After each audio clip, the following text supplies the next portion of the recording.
Takuto was a terminally ill boy who spent the majority of his time playing a civilization-building strategy game called Eternal Nations.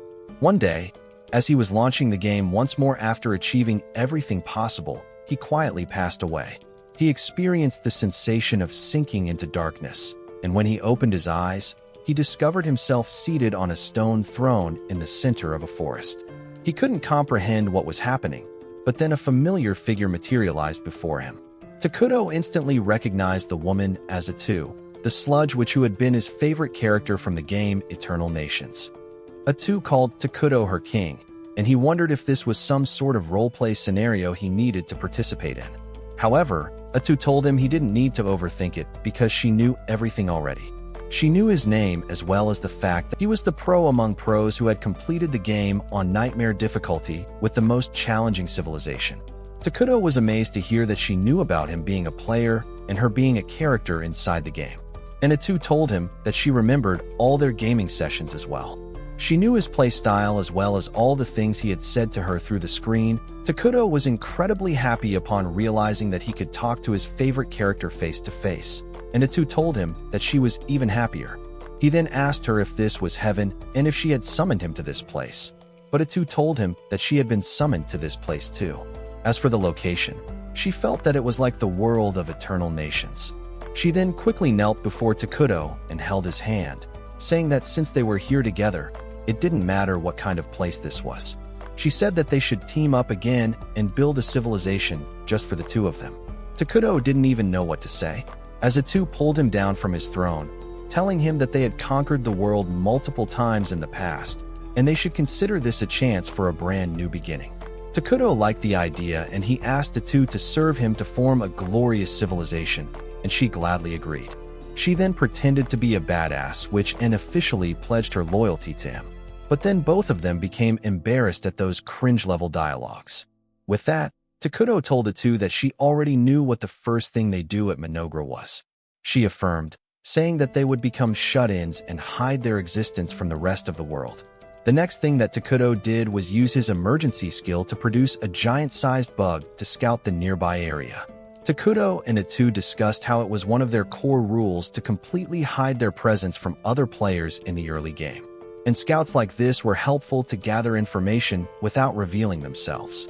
Takuto then commanded the bug to gather information from the surroundings, and it immediately darted away to complete its mission.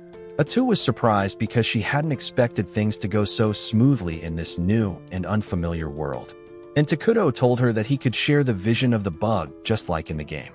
He then said that he had spent half of his mana to create the scout, and now his best choice was to create a starting settlement for them. He wished that he had a bit more mana to create a fighter to defend them, but that wasn't possible right now.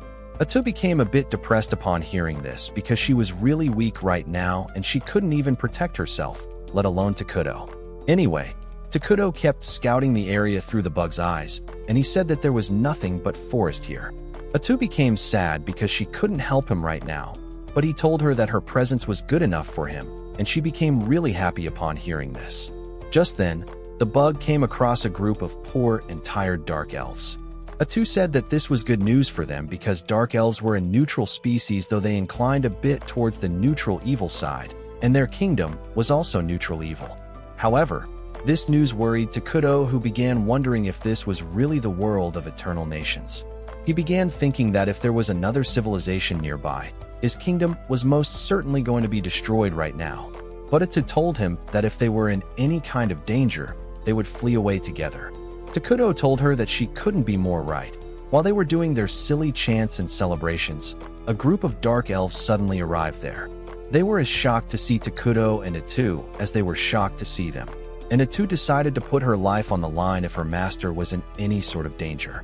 It turned out the leader of the dark elves, Gia, was on a mission to find food for his people who were too tired and hungry to move. His assistant had told him that they should not be in this forest because legends say that something incredibly evil was sealed away in this place. But Gia had told her that he couldn't back down just because of that, because his people needed him. Just as he was thinking that, he suddenly came face to face with Atu and Takuto, who seemed to him like the avatar of evil. He was struck with fear as he could only see a black silhouette in place of Takuto. He thought that if he made a mistake here, his entire clan could be wiped out. So, he quickly knelt before Takuto and introduced himself. His followers did the same, and then Gia apologized to Takuto for trespassing in his territory. Atu suddenly started acting like a gangster and said that it was good to see that they knew their place. She asked him why the Dark Elves had come here, and Gia began his sob story to get some sympathy. However, Atu became bored and told him to get to the point quickly, scaring him. He immediately told her that his clan had been banished by the council and they were being persecuted even now. Suddenly, Takuto asked him if they had faced great difficulty, and Gia froze from panic. However, when Atu told him to answer the king's question, he explained that their clan had been punished unjustly and they were forced to enter these cursed lands to stay safe. However, their food supply had ended a week ago, and now his people were starving because they hadn't been able to find any source of food here. Gia started thinking about the hardships his clan had faced when all they wanted was to live peacefully. He wondered if Takuto would be cruel to them too. But to his surprise, Takuto threw some apples at him, telling him that he should try them out because they were delicious. Gia had never seen apples before, and he was doubtful about them. But his followers didn't have his patience, and they began gobbling down the apples while exclaiming how sweet they were. Takuto suddenly created some pears too, and Gia was left completely stunned. Atu asked him why he was not eating the fruits that her master had so gracefully given him, and the Dark Elf immediately bowed before Takuto, saying that there were more people in his tribe who were starving. He wanted to feed them, especially the children, before himself, and Takuto took pity on him. He started summoning a huge amount of food, much to Atu's horror and Gia's shock. Dark elves like him had always been discriminated against because people believed they belonged to the dark side, and no one had ever tried to help them before. Now he asked Takuto who exactly he was, but he just told him to take the food to his people. Gia and his followers soon returned to their camp with the food, and everyone finally got to eat until they were full. Gia, however, refused to reveal how he had gotten the food to other elves. But at night, while he was sitting alone by the campsite, the clan elder arrived there. He remarked that the fruits he had brought earlier were different from anything he had seen in his long life, and they were tastier than any other fruit. He asked Gia where he had gotten those fruits from, and he told the elder about his meeting with the legendary evil being. The elder was shocked because Gia had met the king of Ruin who was mentioned in ancient books. He said that according to those books, when the world had become too full, the king of Ruin would appear and destroy the world so it could have a fresh start. Gia felt like Takuto met the description of the king of Ruin. But truth be told, he couldn't even understand a single thing that Takuto had said, and he had only acted on hints that he got from Atu's behavior. The elder wasn't sure about that part yet, but he asked Gia if he had given Takuto anything in return for the food. He said that he hadn't given anything in return, and the elder said that no evil being would show mercy to someone without getting something in return. Gia, however, believed that Takuto was a merciful being who had taken pity on his people's suffering, and that angered the elder. He asked Gia how he could talk about an evil being with such respect. But after a bit of debate, he realized that Gia had done his best and secured food for his people. After that, Elder Molter declared that he would negotiate with the Dark King as the senior most dark elf, and hopefully their clan would be able to get the peaceful life they had always dreamed of. On the other hand, Atu scolded Takuto for using his mana to create food for the elves when he didn't have enough for it. But the moment he told her not to be upset at him because he needed her, she started acting lovesick again. The next day, Gia got ready to visit Takuto again, and Elder Molter asked him if he was ready to face the king. He believed that since they had already accepted charity from the Dark King, they must be ready to pay any price he asked in return. Gia objected, saying that Takuto had never said anything like that. But Molter replied that it was just the way of nature for evil beings to ask for compensation in exchange for the good deeds they do. However, he agreed that they needed to keep relying on Takuto to survive because no place else was safe for them. The two of them decided to go to Takuto together, unaware that his insect scout had been keeping an eye on them the whole time. Takuto immediately called the bug back to report to him, and when he learned that the elves were coming, he just wished that they would take the rest of the food he had prepared for them yesterday and leave quietly. He got nervous as he explained that he gets nervous and can't communicate properly, so he didn't know if he could negotiate with the Dark Elves. Atu told him that she would do it for him, and it would also show the Dark Elves that her king didn't even talk to the likes of them. Soon after that, Molter and Gia arrived there, and the old elf greeted Takuto with some elaborate salutation, thanking him for providing food to his people. He then asked if he could know the name of the person who had helped them, and upon receiving Takuto's permission, Atu shared his name, declaring him as the King of Ruin. Both the Dark Elves were shocked to have their fears confirmed. And then Atu told them to take the food and leave because it wouldn't last long anyway. However, Molter said that he wanted to repay Takuto for the kindness he had shown them and asked what they could offer him in return. Atu simply told them that they wouldn't have anything that would be able to satisfy her king anyway. She asked the elves if they really had anything they even considered valuable. And Molter hesitated because there was nothing like that with them anymore. Atu gave him a death stare upon seeing him hesitate and asked if he was plotting something. Molter started panicking, and Takuto realized that the negotiation was going very badly. Now he suddenly called Atu to discuss their approach, and she became mad because Takuto was planning to be too lenient. She told him that these two losers didn't even know how to negotiate, and at this rate, they would only become obstacles in his path. She suggested killing them all, but Takuto asked her to stop turning into a certain Austrian painter. He said that the elves just wanted to coexist peacefully with him, and they wanted to pay him back for the same reason. He suggested that they ask them to pay in a way they could rather than giving them food for free. Atu couldn't argue with that, and she told the elves that her king had decided to accept their offerings. Upon seeing the relief on Molter's face, both Takuto and Atu realized that he had been so nervous because he thought of Takuto as the typical evil being. Atu rebuked him for that, but then she became confused about what to ask in return for the food. Suddenly, Takuto got an idea, and he told her to ask the elves about the outside world. Molter was really glad to hear this, and he swore to tell Takuto everything he had seen and heard in the outside world in detail. Atu said that once he had done that, he was supposed to leave the forest with his tribe immediately, and that shocked both Gia and Molter. They said that they would like to keep living in the forest under Takuto's mercy, but Atu told them to stop being greedy if they wanted to live.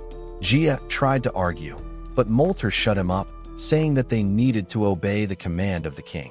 They began to leave, but now Takuto felt bad for casting them out. He suddenly got an idea and told Molter and Gia to become his citizens. Both of them were shocked to hear this, but not as much as Atu, who asked Takuto what the hell he was doing. He reminded her about the refugee system in the game, which allowed them to take in different species as their citizens. He remarked that since Dark Elves were a neutral species, they would easily adapt to the evil attribute of their kingdom, and then they could coexist with the other species living in their kingdom. Atu was still doubtful because species with evil alignment tended to have conflicts among each other. But Takuto reminded her that their main species called homunculi looked like humans that were taken apart and put back together poorly, and they couldn't spend all their time with them.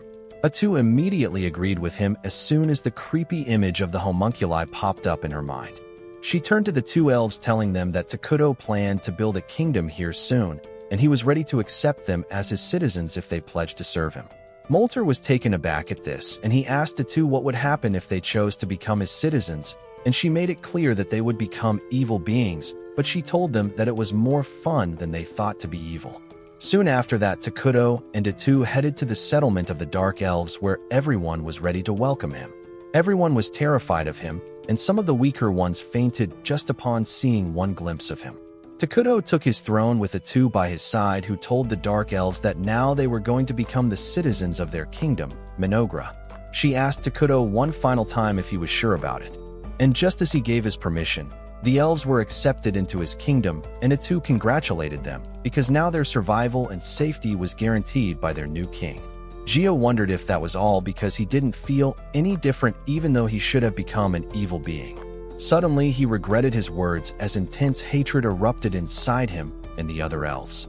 They thought about the people who had hurt and persecuted their kind and were filled with the desire to get revenge, and the other normal elves with them were worried about them.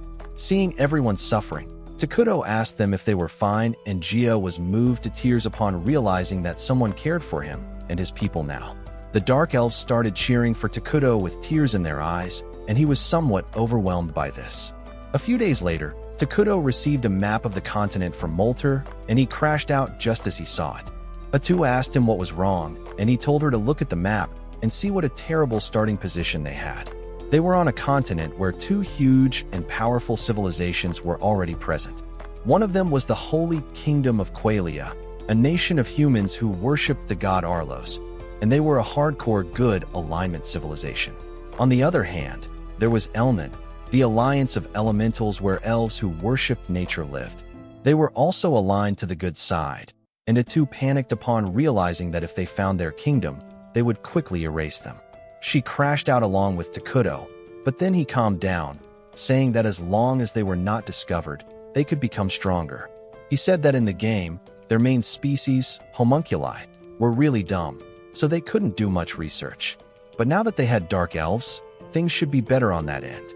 Soon after that, the dark elves paid him a visit, and this time, Gia had brought along his assistant Emily with him. He told Takuto that Emily was a smart nerd who knew a lot of stuff about other kingdoms, so she would definitely help him out more than them. Atu told them that the king was pleased with their dedication and then declared that they were going to take up important jobs from now onwards because it was what Takuto wanted. First, she assigned Molter the duty to look over the internal affairs of the kingdom and said that she had high hopes from him because she had learned that he knew magic as well. Next, she made Gia the head warrior of Minogra and told him to build up a strong army so that they could defend themselves. And he got hyped up saying that he would kill all their enemies and display their heads as trophies. But Takuto was already grossed out. He said that war was barbaric, and Atu told the confused Gia that their king preferred peace. So he should keep that in mind. This confused the elf warrior even further as he wondered why the king of Ruin would love peace. Well, Molter taunted Gia and then immediately got up saying that unlike Gia who only had muscles instead of brain, he would be more helpful. Gia took this as a challenge, and he told Takuto that he was young and strong so he could work more without rest, and she thought they were workaholics. She asked Takuto if they should give them a mission to collect resources, and he suggested that they should order them to beautify the terrain and create some houses. Atu immediately conveyed this to Molter, telling him to gather enough timber to build homes while leaving the forest mostly intact. Molter said that he would immediately get to it because dark elves were forest dwellers originally. Takuto then told them to reforest the parts they cut out, and this confused the elves because they hadn't heard the term. Takuto realized that their civilization might not be as advanced as to understand reforesting. So he asked them if they knew about military magic or the 6 major elements. Molter said that he only knew about the 4 major elements, and Emily said that she had never heard of any country using military magic. Takuto and Atu realized that this world was much more primitive than they had thought. But it was actually a good thing because once they progressed their magic technology, they could quickly overtake other nations. Atu then explained that reforesting meant growing new trees in place of the ones they cut off. And the Dark Elves said that they did that too, but they couldn't use magic to grow them quickly. Atu said that reforesting used the 6 major elements to quickly grow the tree, and she suddenly gave the credit for this discovery to Takuto, even though it was a big fat lie. She kept praising Takuto, saying that he had created the unique fruits they ate earlier and how grapes were her favorite. Emily agreed with Atu and said that she had tried planting the grape seeds and some plants had already sprouted. This came as surprising news to Takuto, who hadn't thought it would be possible to grow anything here. However, he quickly realized that he could create the fruits from Earth here with magic, which meant he might be able to create other things. He tested his theory out by creating a coin and realized that he could create gunpowder and other science stuff. In that way, he could advance his civilization much faster than other kingdoms. Meanwhile, in the Holy Kingdom of Qualia, things were starting to stir up as well. Saint Selena was leading a group of knights to the foothills covered with snow to deal with some monsters that were a threat to the villages nearby. As soon as she saw the goblins running towards her, she pointed her staff at them, turning them into ash with her holy flame. The holy flame vanished into the clouds after destroying the monsters, and as sunlight fell on the scorched ground, flowers sprouted there. The knight captain told his men that Selena's ability burned evil-natured monsters and created a flower bed in their place, and she was the reason they had a friendly relationship with the elves. After that, Selena told the cardinal that he should send paladins to the south instead because she had recently had an omen about something terrible happening in the cursed forest. The cardinal refused, saying that the cursed forest lay at the farthest end of the continent, and he needed permission from higher-ups to deploy paladins there. Selena threatened to go there herself if he couldn't send anyone. And though the cardinal tried to fight back, he backed down and promised to send the soldiers he could personally mobilize. At the same time, Takuto and Atu were busy with developing their territory, starting with building some houses for the Dark Elves. A temporary throne room had already been built around Takuto's throne, and he was eager to hold meetings and conferences with the important citizens of his kingdom. Just then, Molter, Gia, and Emily arrived there, and Atu told them that they should immediately start their first council meeting. However, Emily had a gift for Takuto before the meeting, and it was an outfit that made him look like a king. He was glad to receive the outfit because his clothes were getting dirty, and he thanked the elves for that. However, the elves saw no change in his appearance, but they trusted Atu when she told them that Takuto looked great in the outfit they had prepared. With that out of the way, she started the council meeting, but Takuto was too busy admiring himself. Atu decided to continue the meeting without him and consult him whenever they needed any input, and Takuto was completely fine with that suggestion. As the meeting started, Molter asked Atu what kind of buildings they should make first. She told him that they should start with food production facilities and then pulled out a creepy-looking plant, which was going to be their main source of food for now.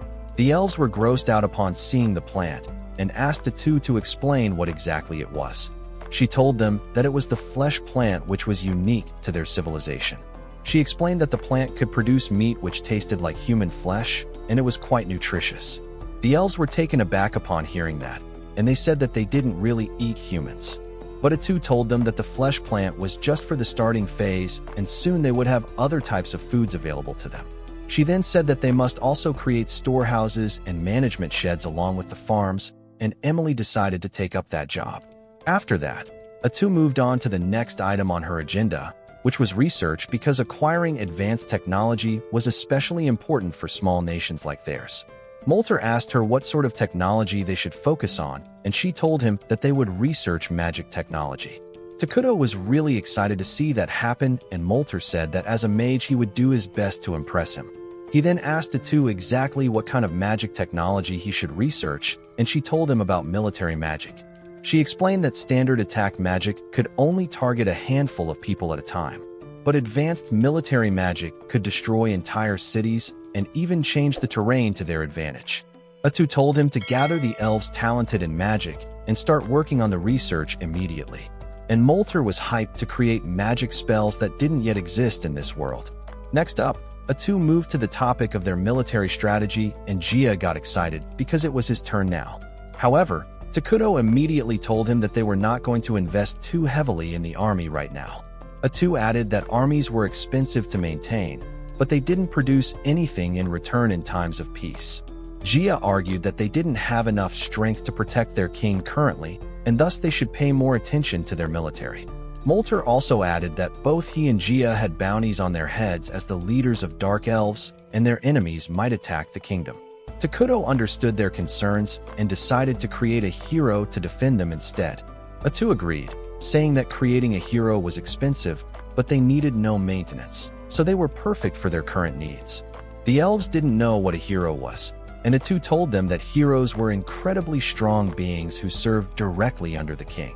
There were conditions to summon different heroes, but she was confident that they could summon the first one quite soon, and Takuto was excited for that. He thought about how they needed mana to do most things in this world, and a kingdom could only collect mana from its people.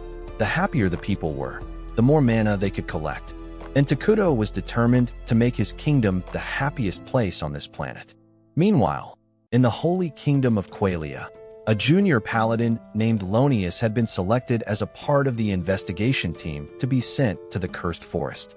A senior paladin, Vertil, was also with him, and his favorite way to kill time was to annoy Lonius, who was too straight-laced and formal. Vertil complained that they were sending an awfully small investigation team that involved just 2 paladins and some mercenaries. He said that the church should pay more attention to Selena's prophecy, and Lonius agreed. But he knew that they couldn't guess what the higher-ups were thinking. He knew that if they succeeded, they would be rewarded greatly, but if they failed, all the blame would most definitely fall on his head. Back in Minogra, Takuto inspected the progress of his civilization. He felt nostalgic because he had seen the starting phase of his civilization thousands of times on a screen until now. But this time, he was seeing it up close. Emily gave him a tour, telling him that the Dark Elves specialized in building houses on trees. But the pace of building houses was slow right now because they were focusing on the flesh trees. The flesh trees were growing well though, and the management and storage facilities had also been built. Emily then said that they had found a freshwater spring nearby, and they were trying to see if they could draw water from it. As for the magic research, Molter and other mages were working hard in the newly formed research building. Takuto was glad to hear all that, and even more so to learn that the elves were taking initiatives like finding water sources. He was really happy that the elves who had looked exhausted when they first came here now looked happy. And when he told that to Emily, she started crying tears of joy. Takuto freaked out upon seeing her break down, but Emily soon calmed down and resumed the tour. She showed Takuto and Atu to the flesh tree farm and said that thanks to the tools that Takuto had produced, they could expect the first harvest soon. Next, she took them to the source of water the elves had found, but noticed that the vibe around the place was completely different this time. The water had turned dark as well, and Emily was disappointed because she thought that they couldn't use it anymore. Before Atu could explain why she was wrong, Molter and Gia also arrived there to see the water source. They agreed with Emily that the water didn't seem usable anymore, but then Atu took a sip, telling them that it was completely safe to drink. She then explained that this place looked dark and gloomy now because it had become a part of Minogra thanks to a feature called the Cursed Terrain.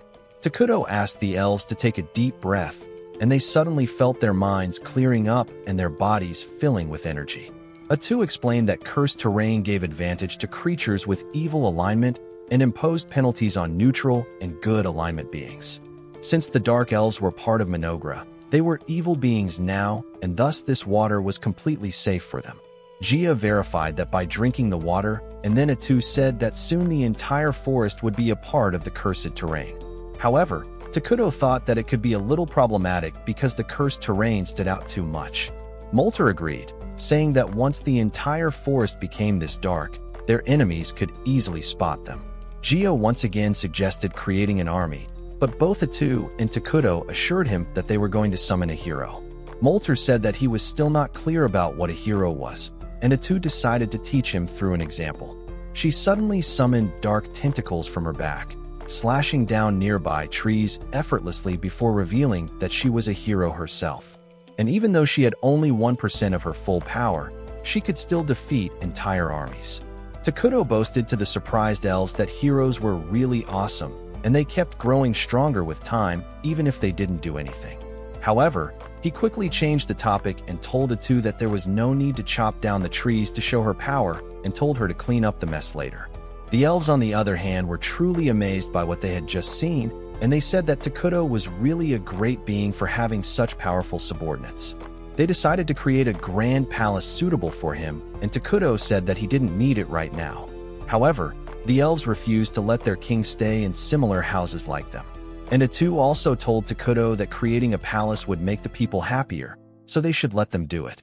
Takuto decided to give them his permission, saying that he wanted a flying fortress someday, but for now, he would be satisfied with a normal palace, too. At the same time, the investigation group led by Lonius and Vertil had started traveling to the cursed forests in the south.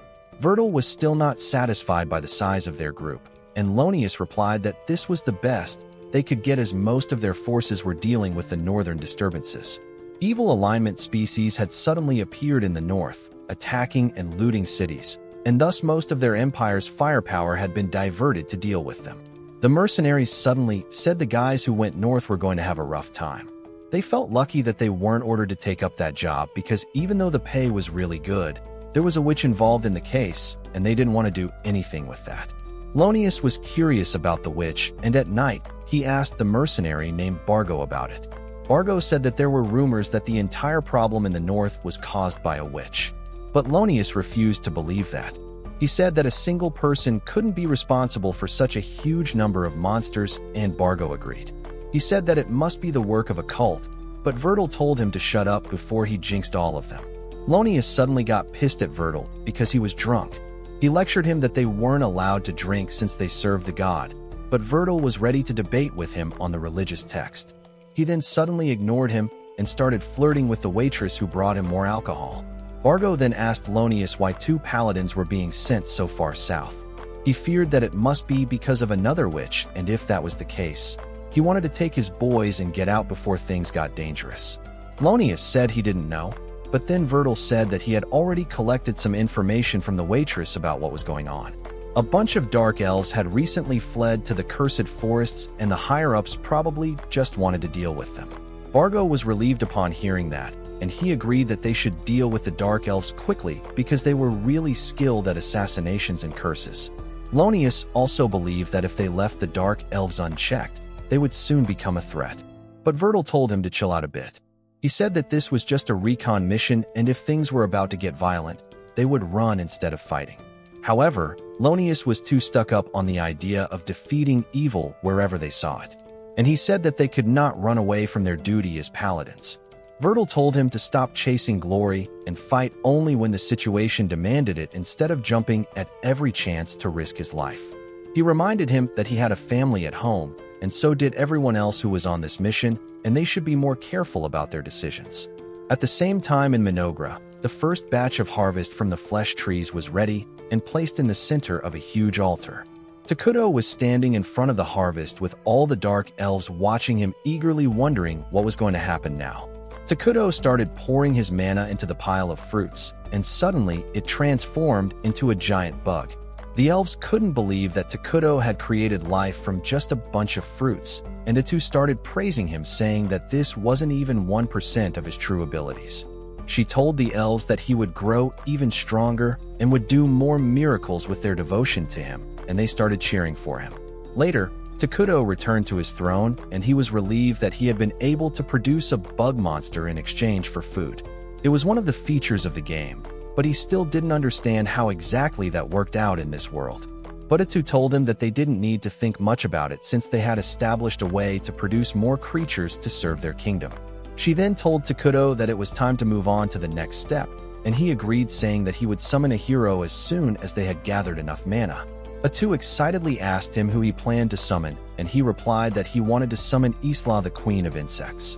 Atu thought that was a solid choice, and Takuto started talking about how Isla could buff all insect-type monsters and enable them to fight on front lines. She could also create larvae that could do menial labor, and thus she could support their kingdom on both fronts. Atu was glad that he had given it due thought, and Takuto replied that Isla was the only choice because the others were too unhinged. Atu agreed because she knew that the other heroes needed years of therapy, and Takuto told her that he hoped to summon them someday too, but not right now.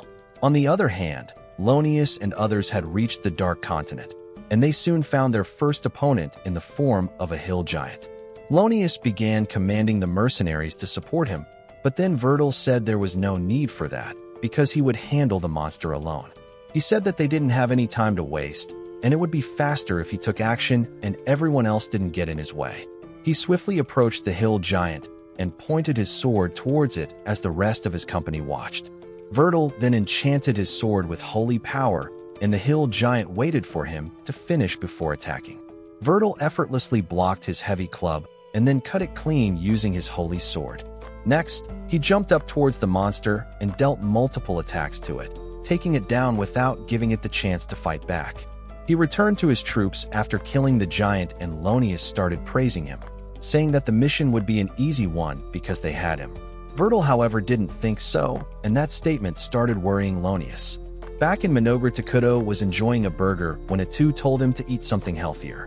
He replied that he had only eaten healthy and boring food in the hospital, so he wanted to try new things now.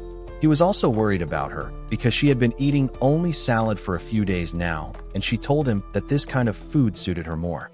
They talked about how construction had picked up pace now, and Takuto suddenly told Atu to summon Molter and others after they were done eating.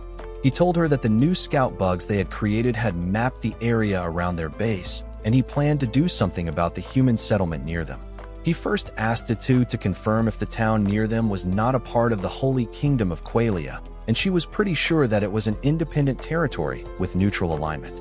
Takuto was glad to hear that, because that meant they could negotiate with the town, and he hoped that nothing bad would happen during their interaction. He believed that they would be fine for now, and Atu joked that he would jinx them by saying that. Takuto laughed that nothing like that would happen. He got a message from a bug, just then showing him that an armed group was approaching the forest.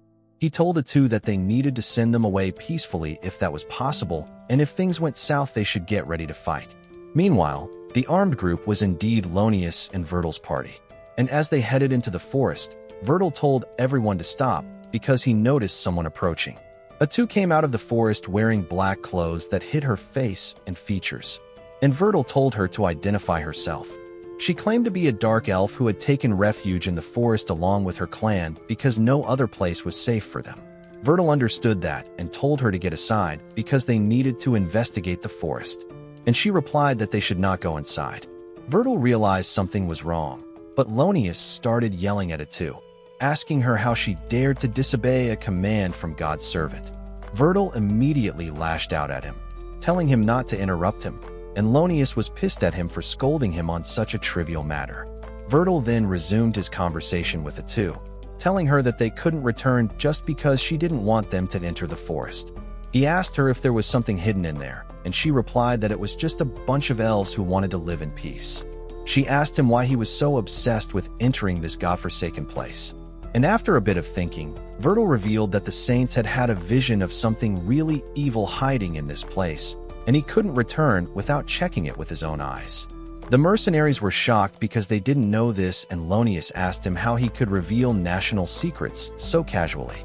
Vertil again yelled at him, saying that there were times when secrets needed to be told.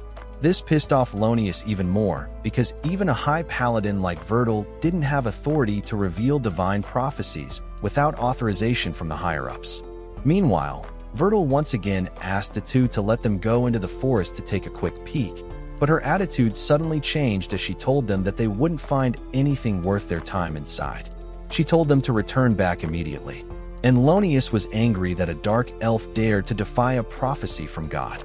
He could sense the air around them changing and decided that there was something really evil inside the forest that they needed to investigate. However, Vertil seemed to be willing to negotiate with her. He asked her to swear on God that there was no threat to the holy kingdom of Qualia inside the forest. And Atu swore on her God that they were the ones who were more afraid of Qualia. Vertil was satisfied with that, and he declared that they were retreating. Lonius couldn't believe this, and he pointed out that the woman was obviously hiding something. Vertil called him a faithless coward and told him to stop projecting his fears onto him. He said that they had found nothing, and that concluded their investigation. He began walking away with that, but Lonius was not going to let him make the decisions anymore. He told Vertil that he was revoking his authority as a high paladin for revealing a prophecy to the enemy and abandoning his duty. He told the mercenaries that they would head into the forest and confirm what evil was hiding there. And Bargo agreed to it because Lonius was the one signing their paychecks after all. Atu pleaded with them not to enter the forest, but Lonius ordered his men to capture her despite Vertil telling him not to do it. Atu just sighed that the negotiations had failed, and a few seconds later the mercenaries were all skewered on Atu's spikes like fresh kebabs, and Lonius was knocked out first, and he didn't even remember seeing all that. Vertil was the only person who witnessed everything and was still alive, and he panicked as he told Lonius that they were dealing with a witch. Atu quickly erased her disguise, saying that the conversation was going so peacefully, and it was a shame that things had turned out like this. The remaining mercenaries and Lonius were completely rattled by the scene in front of them, and Vertil told Bargo to send someone back to relay the message immediately. Bargo told him that all their messengers had been killed in the previous attack, and Atu sighed before laughing out loud that she was the calamity that they were looking for. She told them that they had finally found her and asked what they were going to do about it now. While everyone else was chickening out, Vertil yelled at them to grow a pair because they were too deep in trouble to run away now. He commanded his men to get ready to fight, saying that things shouldn't have turned out this way, and Atu fully agreed with him. She said that it was all the fault of that mindless loser with the bowl cut who thought that his faith was the most important thing in the world, and now he was going to pay the price for it. Vertil didn't want to stall her any longer, and he ordered the archers to attack first.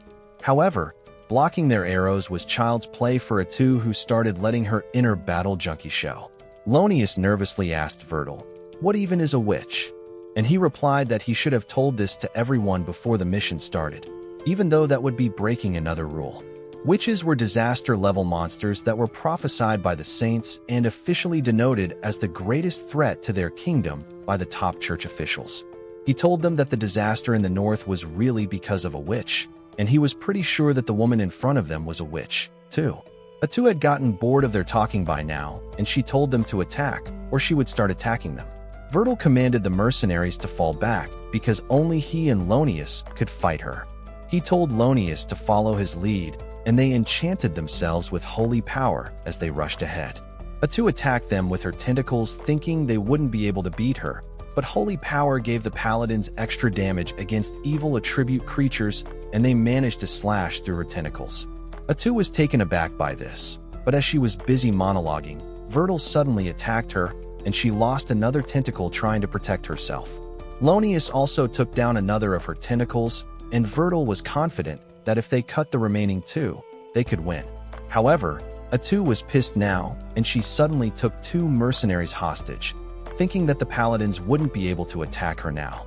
However, Virgil was determined to put an end to her before she could become a threat to their kingdom. So he told Lonius that they would attack. Atu was not expecting this, and she was genuinely surprised when the paladins cut through the hostages along with her tentacles. They thought that they would win now. But Atu had been tricking them this entire time, and she decided it was time for the final act. She suddenly used a bunch of tentacles to turn Virgil into a human pincushion before Lonius could even see. Virgil told him to run away, but Atu pierced his head, instantly killing him.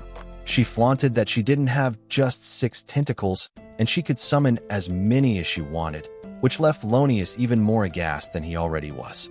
He now realized his mistake and understood that they couldn't win. So, he ordered the mercenaries to run away and scatter in every direction because they needed just one person to reach back to the kingdom and tell them the news. Atu was pissed as the mercenaries ran away, but then she noticed that Lonius stayed back to give up his life in a desperate final attempt. He attacked her, but surprisingly Atu blocked his strike using the holy sword. He couldn't understand how that could happen, and Atu told him that she had stolen the ability to use holy power from Virgil along with all the techniques he had spent years mastering. She began pushing Lonius back while talking about his family because she had also stolen Virgil's memories and emotions. Lonius was shocked to hear this, and Atu told him that not only was Virgil really skilled, he also cared about everyone in his party until the last moment. She asked Lonius how it felt to realize that Virgil had to die because of his stupid ego, and he replied that his will still lived on. He said that the mercenaries would surely deliver the message home, when suddenly he heard screams coming from all directions. Atu scoffed, telling him that she had ordered the Dark Elves to not let even a single person escape, and Lonius lost his mind. He dashed at her in mad fury, but he couldn't do anything. Atu didn't kill him instantly either, and she hung him upside down as she filled his heart with fear and regret. She told him that if he had walked away like Virgil said, he would have returned to his family and lived a happy life with them. However, he had taken the wrong step, and now the future would be entirely different. She told Lonius that he would die here, and then she would hunt down his family and kill them. She would also kill all the people in all the towns and villages that his group had passed through for no reason, and he would be the one to take the blame for all of it. She told him that her king had told her that life was over once people started looking down on you, and to make sure that no one ever looked down on her. She would kill millions of people without any reason, and everyone would hate Lonius for that. His mind had been completely shattered now, and he begged Atu to stop, but she started acting cheerful, saying that he must have been a good religious person who loved his country and his family, but she hated self-righteous people like him. She told him to watch the massacre from his little seat in heaven, and Lonius once again begged her to stop. This time Atu simply tore him apart, ending her torture. Soon, she stood solemnly on the cliff's edge, thinking about her actions and the future, while Lonius's wedding ring lay in a puddle of his blood. Just then, Gia and some dark elves came there, telling Atu that they had taken care of all the mercenaries just like she had ordered them to. She told them that she was pleased with that and decided to head back, leaving the cleanup to them. However, before she went away, Gia had a question for her. He nervously asked her if she planned to follow through on everything she had just said to Lonius, and she appeared serious for a moment before returning to her normal cheerful self. She said that there was no way she was going to do all that because she was a pacifist and she was just bullying Lonius for the fun of it. She then decided to head to Takuto immediately because she had an urgent report for him. The report was the presence of another witch up in the north, and that was a new term for both of them, as there was no unit called witch in the game. Takuto realized that this wasn't exactly the game's world in that case, and the two affirmed, saying that though some things were the same as the game, the rest were quite different. However, she was confident that they could use the differences in their favor as well. Takuto didn't understand what she meant, so she told him that in this world, instead of just absorbing the abilities of the opponents she defeated, she could also absorb a part of their memory, which was definitely going to be quite useful. She excitedly told Takuto that she knew a bit about the condition of the Qualia kingdom already thanks to the 2 paladins she had killed. She said that currently Qualia was busy with the disturbance in the north, so they wouldn't pay much attention to them. But having their entire survey team wiped out would surely raise some flags. Takuto believed that even if Qualia took some action, they needed to be extremely cautious because they didn't know what they were dealing with. He wasn't worried about them, but he was quite curious about the witch in the north. He asked the 2 what she knew about the witch from the paladin's memories, and she replied that there was no clear information. The only thing she was sure of was that the witch had caused military-scale damage up north. She suddenly remembered that she also knew the witch's name. That was Irikino, the Slurping Witch. Takuto was curious now, and he thought that if just one witch could cause military-scale damage to a country, she might have come to this world from Earth just like them. He believed that she was on the same level as the hero units in the game, and said that they should be wary of the witch, considering her a potential enemy. A2 said that the witch was definitely an evil-aligned character like them, and they could try making contact with her. But Takuto shot down the idea, reminding her that it was rare for evil-aligned species to be on good terms with each other. A2 sighed, saying that things were looking troublesome, but Takuto told her to chill because the witch was far away from them. And even if she turned out to be their enemy, they had time to prepare for that. That brought them to the topic of summoning a hero. And Takuto said that they might need to reconsider which hero to summon. Earlier, he had thought of summoning the Bug Queen Isla, but now he wondered if it would be better to summon a more combat-oriented hero. Along with that, he felt that they needed to change their strategies about dealing with other countries around them. He told A2 that he had decided to be friends with the independent territory to their east because they would need allies in case Qualia came to fight with them. A2 thought that it would be hard even if the eastern country was neutral-aligned. But Takuto believed that as long as they had something valuable to offer, they would listen to them. He said that they should scout out the eastern country already while they were building up their strength. And A2 decided to carry forward his plan. Meanwhile, in another country, the beast folks were fighting against evil monsters that kept attacking their city. The attack was led by an old but powerful cowwoman wizard. And right as she finished taking down one wave of monsters, another wave arrived, making her wonder what was going on. Back in Minogra, A2 left to carry out Takuto's orders, but she stopped midway, acting nervous as she said that she might have gone a bit overboard with the paladins. She feared that it might offend Takuto, who truly liked peace. But he told her that it was fine and nothing she did could offend him. For a moment, even A2 saw the pitch-black king of ruin in Takuto's place. But then she started singing for him again, telling him that she would carry out his every order. Soon after that, Takuto's palace was finally complete, and he was really happy about it. A2 shared his joy, and they talked about how this was the monument to celebrate the start of their kingdom. Takuto said that one day he wanted an even bigger palace. Saying this reminded her that Takuto didn't have a personal attendant yet, and she suddenly felt guilty about it. She told Takuto that she would immediately find a maid that would attend to all his needs. And even when he told her that it wasn't needed, she insisted because it was a matter of pride for her. A2 asked him what kind of woman he wanted, and Takuto nervously replied that he wanted someone easy to talk to. He claimed that the Dark Elves really kept their distance from him, and that didn't help his dream of becoming a friendly king. A2 knew the true reason behind that was Takuto's form, but she didn't tell him about it. Instead, she assured him that she would take care of the matter with a brilliant idea, and Takuto had a feeling that it wouldn't end well. Soon Molter, Gia, and Emily arrived there as per A2's orders, and she told them to gather all the girls in the village and bring them here. Molter panicked upon hearing this and asked for reasons, and A2 told him that Takuto liked them young. She was proud of her plan because she thought that children could be trained to talk freely to Takuto. But on the other hand, Takuto hated that she was making him look like a predator. Anyway, he managed to get the situation under control by saying that he wanted children to serve him because they were free from the tainted perspective of adults. Everyone was glad to hear that Takuto wasn't going to turn their kingdom into something inappropriate. And Atu also covered for him, saying that the duties weren't so difficult, so kids should be able to manage them as well. Gia immediately replied that if that was the case, there was no need to call just the girls because boys could help out as well. Takuto jumped to answer this question like a true feminist, saying that he planned to train the kids to become future leaders and he wanted to promote women in leadership roles as well. So, it served two purposes at once.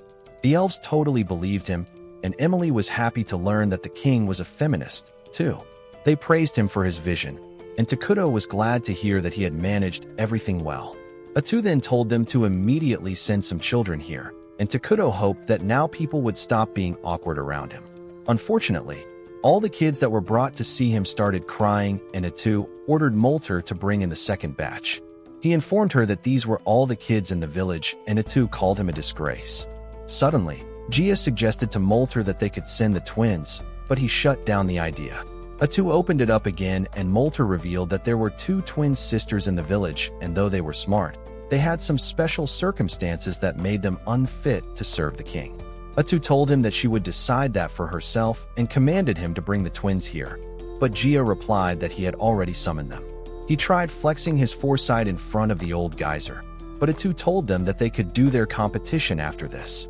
Gia quickly brought the twins inside, and the younger sister introduced herself as Karina and her elder sister as Marina.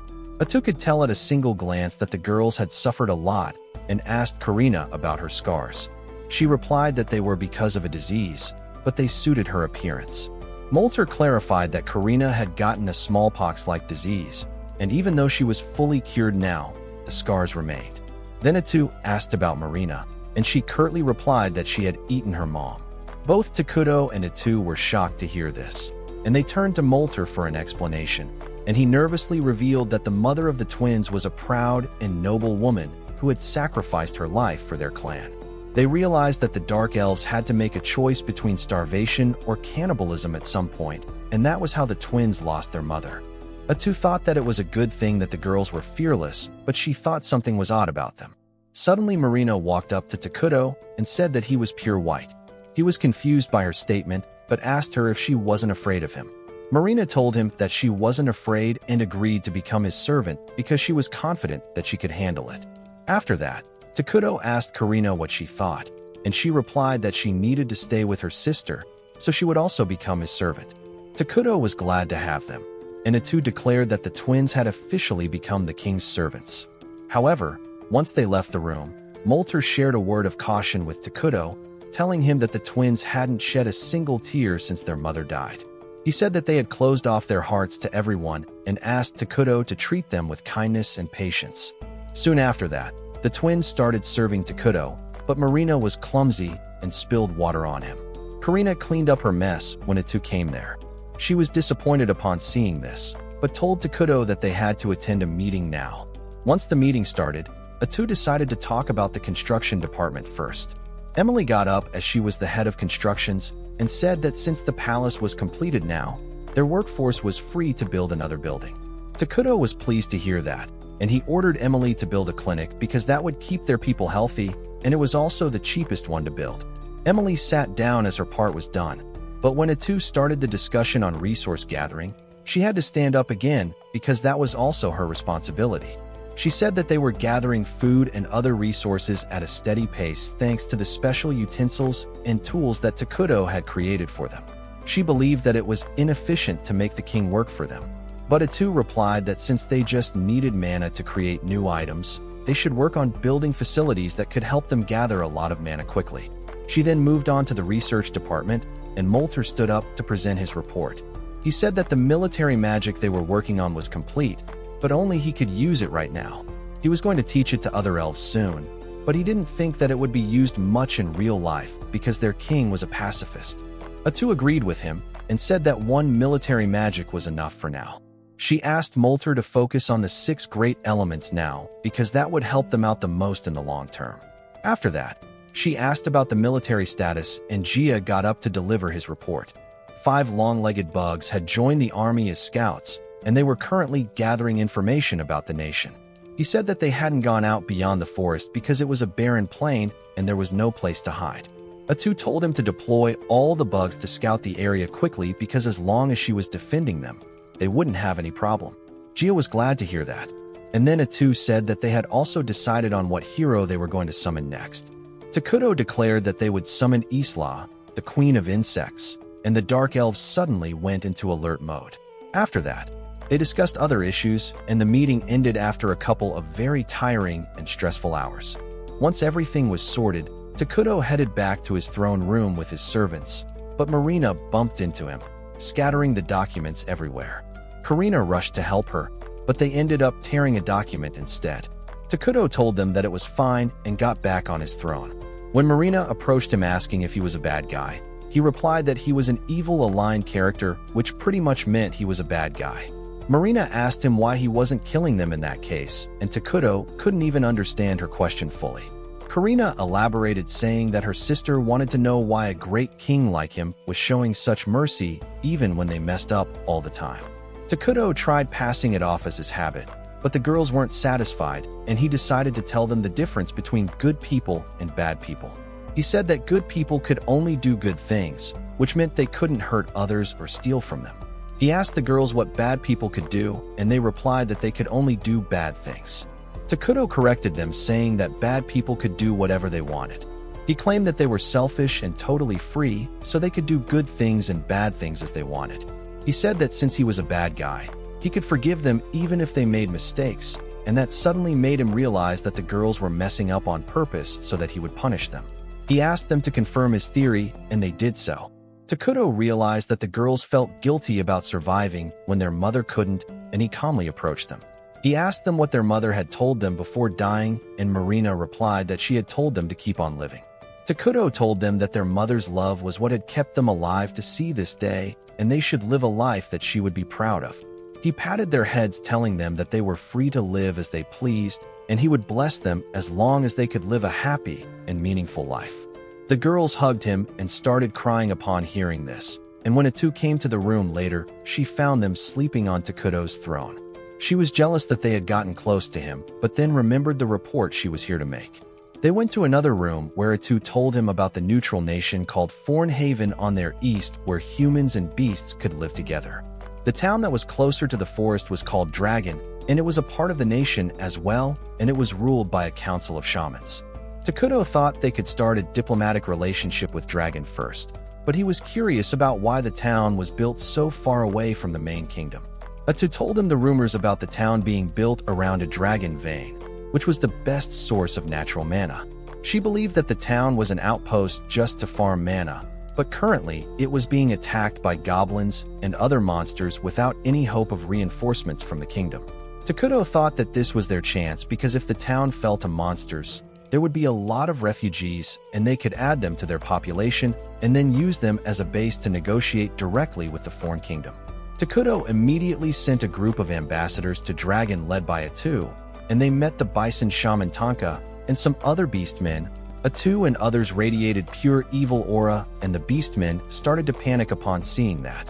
Tonka told them not to attack these people in a state of panic because she was sure that they couldn't beat them. Meanwhile, Atu told the Dark Elves to stand by because she wanted to talk to the beastmen alone. Tonka panicked even more at this because her beastmen subordinates were being forced by their instincts to either run or flee. Atu started releasing her tentacles to threaten the beastmen. But just then, an idiot human stepped in and diffused the tense situation. He cheerfully introduced himself as Pepe and asked Atu to introduce herself as well. Atu was so taken aback by his attitude that she immediately retracted her tentacles, but now Tonka feared that this was going to get them all killed. Luckily, Pepe had saved everyone's asses by initiating a conversation. It turned out that the people from Dragon also wanted to meet King Takuto, and Tonka was leading a delegation. Atu told her that they were doing the same, and that was why they had bumped into each other on the way. Atu led them inside the forest, and Pepe began talking about their adventures on the way here. Tonka apologized for the idiot's behalf, and Atu told her that it was all right even though she was annoyed by him. She then asked Tonka why she had not brought her soldiers along with her, and the bison lady replied that they wouldn't be able to handle the dark air of the forest anyway. She was curious to meet the king that a powerful monster like Atu served. But when she came face to face with Takuto, she couldn't even start to comprehend his true abilities. She began to fear that they might be in danger, and Pepe might be in the most danger because of his stupid personality. Earlier when they were leaving Dragon, they had run into a powerful troll, and Pepe had decided to show off his skills by fighting it alone. He had managed to subdue the troll and climbed on it. But then the troll had gotten up and attacked him again. Pepe had frozen because of panic, but Tonka had come there just in time to save his life. She had lectured him about being careless and then told him that as a punishment, he had to come with her to the cursed forest because they needed to investigate if that was the source of the monsters attacking their city lately. Now she regretted her decision and thought that she shouldn't have brought a child in front of the personification of evil. But Pepe was Pepe, and he confidently introduced himself to Takuto, asking him to become his friend. Tonka panicked and shut the moron's mouth, apologizing on his behalf. But Takuto was happy because this was the first time someone had asked him to be his friend in this world. He agreed to become Pepe's friend, much to Tonka's surprise. And Atu took a moment to process the situation before congratulating Takuto on his first friend. The Dark Elves also started clapping for him, and Tonka was utterly confused about what was going on here. After that, a welcome dinner was laid out in front of the guests, and Tonka was blown away by the taste of apple juice and the transparent glass utensils. Pepe also liked it, and he asked for a refill, and then he immediately jumped over the table to stare at Gia's muscles, and then showed off his magic in front of Molter. Takuto was truly impressed by this god of extroverts, but he didn't know how to go on ahead from here. He didn't want to get distracted by his newly formed friendship because they were going to have important diplomatic discussions. But he also wanted to show the Beastmen that he was friendly so that they could trust him. Suddenly, he got an idea, and he asked Pepe if he would like to play a game with him. Everyone watched him with confusion, but Pepe was glad to accept the offer. They played a variety of games, and Pepe beat Takuto in every single one of them, much to Tonka's dismay. He then told Takuto that these new games were fun and he should sell them to their country. Tonka panicked upon hearing this, but Takuto gladly agreed because he had been planning to do business with them anyway. He thanked Pepe for bringing that up, but then realized that the time for games was over because now he needed to have a serious diplomatic discussion with the Beastmen. Once the lunch was over, Takuto signaled to Atu to start the discussion, and she immediately asked Tonka the reason she had led a delegation here. Tonka flinched as the real topic was finally brought up, and she revealed that recently evil alignment barbarians like trolls and goblins had been attacking their city.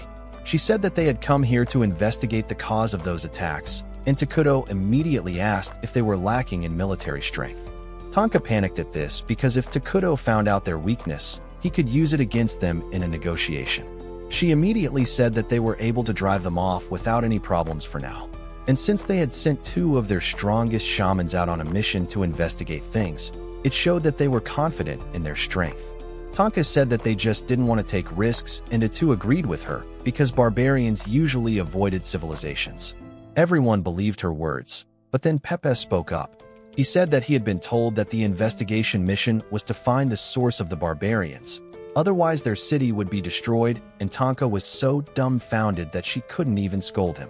Anyway, Atu assured her that they didn't have any hostility towards Dragon or their kingdom, and they were just trying to develop their own nation in peace. She then said that the problem of barbarians concerned them as well, because once they destroyed Dragon, they would attack them. Tonka got hopeful that she could get some help, and Takuto affirmed that he wanted to help his friends. Tonka asked him what he wanted in return because she knew that she could no longer bargain with him on an equal footing because of Pepe. Atu replied that they wanted the dragon vein in the city, and Tonka panicked because she had never even mentioned that. She remarked that Atu had done her research, and she affirmed saying that they would be happy with joint control of the dragon vein because currently they didn't need all the mana it produced. However, she wanted Minogra to have the right to decide which element the mana would be converted into. Tonka was surprised to hear that because they had not reached that level of technology yet, and she assumed that Minogra was already more advanced than them. She wondered if she should take the deal, but then she decided to tell Takuto and Atu about Pepe. She said that he was an even greater fool than some of the most clueless characters imaginable. But he was talented and also the best judge of character among all shamans. That was why she wanted him to decide if they should take this deal. And Pepe told her that he had wanted to be friends with the people of this country from the beginning. With this, an alliance between Minogra and the foreign kingdom was formed. A few days later, Takuto called a meeting to discuss the details of the negotiations that had already ended. Emily said that they would be exporting food and toys to the foreign kingdom, or more particularly to Dragon, and in exchange they would provide them with metal and other daily necessities. Also, in exchange for fighting off the barbarians, they would have joint control over the Dragon Vein. Molter thanked Pepe's carelessness for that, but he was also worried about the boy. Takuto thought the same, but deep inside his heart, he felt that Pepe knew the negotiations would take a long time if he didn't reveal the desperate situation they were in. So, he had revealed the truth on purpose to get help quickly. Anyway, they resumed the discussion and Karina and Marina asked about the foreign kingdom because they knew nothing about it. Molter agreed with them, saying that they needed to learn about the customs and rules of the country they were allied with. And Takuto didn't have any idea about that, because that wasn't really a feature of the game. He said that they would deal with that later because right now their focus was to help Dragon. He said they would send a delegation to the capital of Forn later because it was too far away, and Molter asked what official reason they should use for it. Marina said that they would go there to play because that was what Pepe had said, and Takuto liked the idea of sending a small group to pay his respects before sending a formal delegation. Molter volunteered to lead the small group, but Takuto thought he was too important for that. Gia agreed, saying that Molter was just an old man to them, but to other countries he would be like the Minister of Magic. Molter agreed with him and said that everyone here was too important in that case, and the only right candidates were the twins. However, Takuto thought that it was too dangerous to send them. But Molter insisted that since he was grooming them for leadership roles in the future anyway, he should let them get some experience. Takuto wasn't convinced, so Atu volunteered to go with the girls to ensure their safety. Molter told her that she was the closest person to the king, so she would be an even bigger deal to the foreign kingdom. Atu immediately folded upon hearing this, and now just the twins were left. They approached Takuto, reminding him that he had told them they were free and now they wanted to use the freedom to represent him in another country. He told them that it was risky, but they were willing to take the risk. They tried to pressure him with innocent puppy eyes, and Takuto gave in, which was a shock to Atu, because until now only she could do that. She acted all jealous and sulky later on, and told Takuto to forget about her and build his harem already. He didn't know how to console her, but then the twins told him to express his true feelings to her. Takuto followed their advice and took Atu's hand, thanking her for always thinking about him and saying that he wouldn't have made it this far without her. He told her that she was the only one for him, and her mind was blown. She imagined a happy married life with him, and Takuto was just glad that the matter got resolved.